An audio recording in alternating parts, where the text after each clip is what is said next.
If you're a small business and you have any sort of status, 8A, SDVOSB, WSB, if you're an ANC or an ISB, whatever it is, if you have a status, then I want you to listen up. One of the challenges that I see all the time for government contractors that have a status is we spend all of this time and energy getting the status and then we don't use it properly. Yep, that happens all the time. A lot of times I will hear from people that say, hey, I've got this status, but people aren't giving me contracts. And I've got this status and I've contacted the contracting officer and it's really not going anywhere. This is the first question I always ask. Have you sat down with the OSDBU or the OSBP, the Office of Small Disadvantaged Business Utilization or the Office of Small Business Programs? Have you sat down with either of those two offices and had a conversation about your business, given them an introduction, given them a capabilities brief? And the answer literally 99 out of 100 times is no. Why would I do that? This is not to sound condescending, but their whole purpose in life is to be an advocate for you. They're really focused on hitting those small business numbers, those 8A numbers, those WSB numbers, all of that. They are living and breathing in that every single day, as opposed to the contracting officers and program managers who, while they are concerned about that, that's not their focus. Their focus is correctly executing a contract. That's their primary focus. The other things are all secondary. Did we hit our goals? Oh, we didn't hit our goals? Well, maybe next year. We'll work on that. If you think about it, that OSBP, that OSDBU, whatever it may be, those groups, those small business advocates are the ones you should be making your first intro to. Again, their job is to open doors and help you with relationships. And if you don't know who those people are, simply Google OSDBU or OSBP and the name of the agency you're trying to work with. That's all you've got to do. And I guarantee it, that'll bring up at least one website, if not multiple websites. You go on there, you look for the person that fits your status, because a lot of times they'll have 5 or 6, maybe even 8 or 10 different people in their office. Each one is assigned to either a different status or a couple of statuses. So like there's one person assigned to SDVOSB, there's one assigned to WSB, there's one assigned to 8A. Find the one or ones that are correct for your statuses, because a lot of you have multiple statuses, and start there. Start with that person in an introduction where the goal of your introduction is to get a capability brief with this person. Introduce yourself to them. Are you struggling to figure out how to get to the next level? If so, I want to encourage you to reach out to me. There's a link in the description for this podcast where you can actually click on that link and grab a time on my calendar. We'll set aside 30 minutes, talk about your business. I'll give you some tips and strategies to help you get to that next level. And if it makes sense and you want to talk about coaching, I can talk about some of those coaching options as well. So click the link in the description, and I look forward to meeting you one-on-one for your strategy session. Now let's get back into this episode.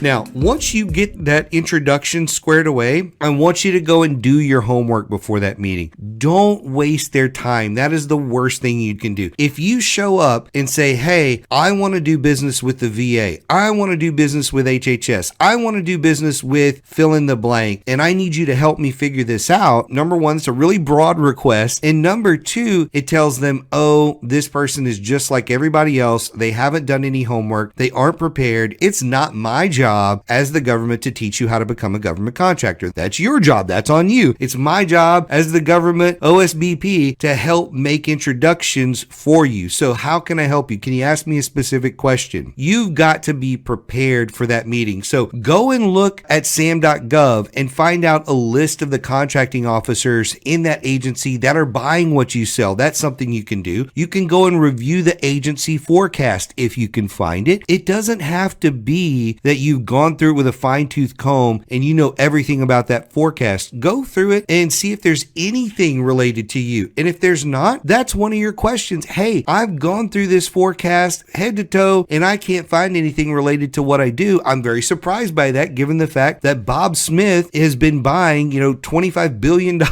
worth of these services over the last couple of years. I need some help here figuring out, interpreting the forecast, whatever it may be. And then have a list of questions prepared for them. People go into capabilities briefs a lot like they go into a job interview. A lot of times they go into it prepared to talk about themselves, but when the interviewer flips the script and says, so tell me a little bit about yourself, they just get the deer in the headlights. Once you have gone through and talked about yourself, you have to flip the script and then start asking the agency questions. So be prepared with some questions that you want to ask. The other thing is be as specific as you can. If you know that Bob Smith at this one office is the contracting officer, or maybe there's 4 or 5 contracting officers that you want to get introduced to, bring up those names and locations and ask them if they can make that connection for you. Can you help make that introduction for me to these 5 contracting officers inside the agency that buy what I sell? Maybe there's a program or 2. Can you help me get introductions to the program managers for these 2 or 3 programs that I'm trying to get into, or whatever it may be, right? So be as specific as you can. The next piece of advice I have for you, ask them about teaming partner introductions. They can introduce you to other smalls as well as large primes. They know a lot of people inside that agency, a lot of people that are already doing work there. They're the office that deals with a lot of small businesses, so they know a lot of small businesses. Ask them to make those introductions. A couple more pieces of advice for you. Number 1, follow their advice. Whatever it is they tell you, you need to go out and do it. If they tell you need to call this person, you need to send this email, you need to send them something when you get back to their office, do it immediately. Number 2, follow up with them about it. So if they told you to call this person or send this person an email or whatever it is, after you've done it, let them know what happened. Hey, I sent the email. It's been a week or 2. I sent another email. Still haven't heard from Joe Smith. Should I copy you on the next email? What is your advice to doing this? Why would I say follow their advice and then follow up? Well, number 1 is they've given you that advice and you want to show them that you are eager to follow the advice and follow through about it. And if you do that, they are going to be more likely to give you more advice. So if that advice didn't work and you need more, you go back to them, you tell them what happened, and they're likely to give you more advice to help you along the way. One of the final pieces of advice, number 3 here, is when you are struggling to reach somebody,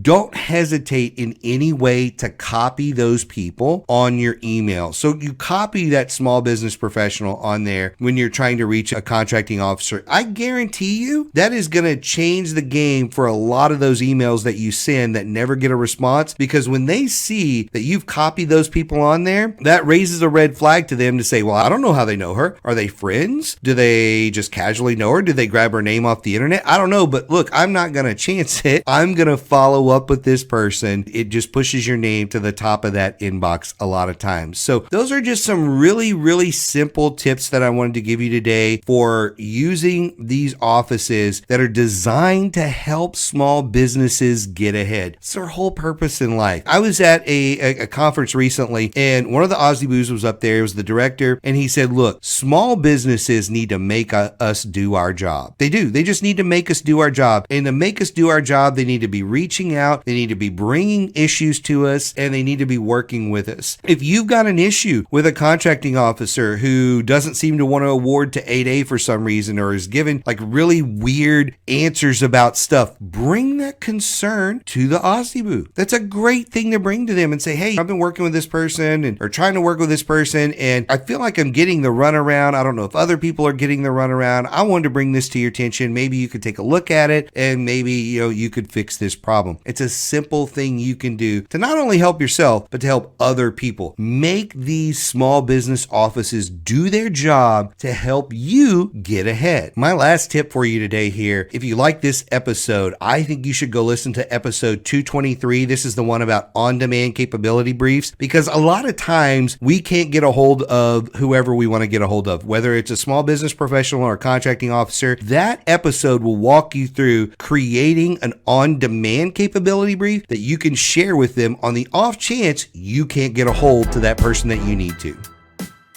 I really hope you enjoyed this episode of Game Changers for Government Contractors. If you have a suggestion for a topic or a guest, please reach out. We are always looking for new guests, new topics, and things that you want to hear about. Thank you for your support, and we'll see you next episode.